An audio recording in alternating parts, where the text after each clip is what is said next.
Hello, beautiful and amazing people. How are you guys doing? You guys, Funke Akindele. Wow.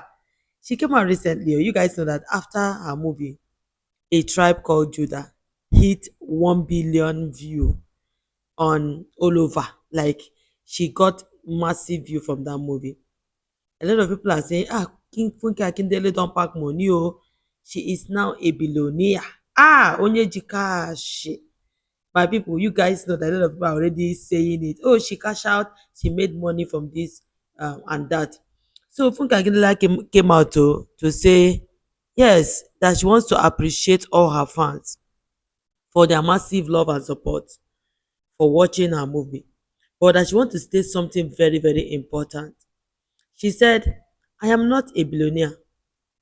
Yes, my movie, A Tribe Called Judah, grossed over 1 billion naira, but I didn't take the billion home. I be confirmed hustler. So she say in other words, yes, she make up to 1 billion naira, but no be she get the money alone, and that she's a confirmed hustler. She's still hustling.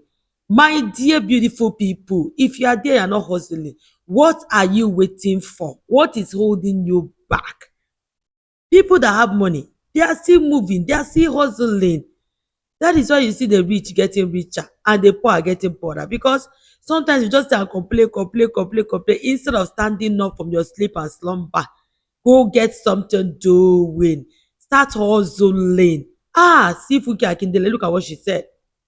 If Funke Akindele can say this after hitting 1 million, 1 billion, do you know how much 1 billion is? After making 1 billion, she's still saying that she's a confirmed hustler.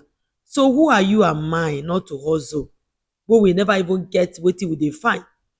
I just see this informate that make I carry am come here, make my people for dey motivated. I know say no easy. Nigeria no balance. Anywhere you are in the world, I know it is not easy. Inflation is everywhere. But my lovely and amazing people, be motivated, keep working hard, keep being you, and you're going to get to your destination. It's just a matter of time. It's just a matter of time and hard work and hustle. Nobody's giving you anything. Nobody owns you anything. Nobody owns you nada. Okay, so the earlier you know that, the better for you. For those of us that have entitlement mentality, better drop it one corner and go and hustle. All right. So congratulations to Funke Akindele. I know a lot of ladies will be very, very motivated with what we are saying. I wish you more wins. My lovely people, do not forget to like the video, subscribe to the YouTube channel, turn that bell notification on so anytime we post our videos, you will be notified. And I will see you all on my next one.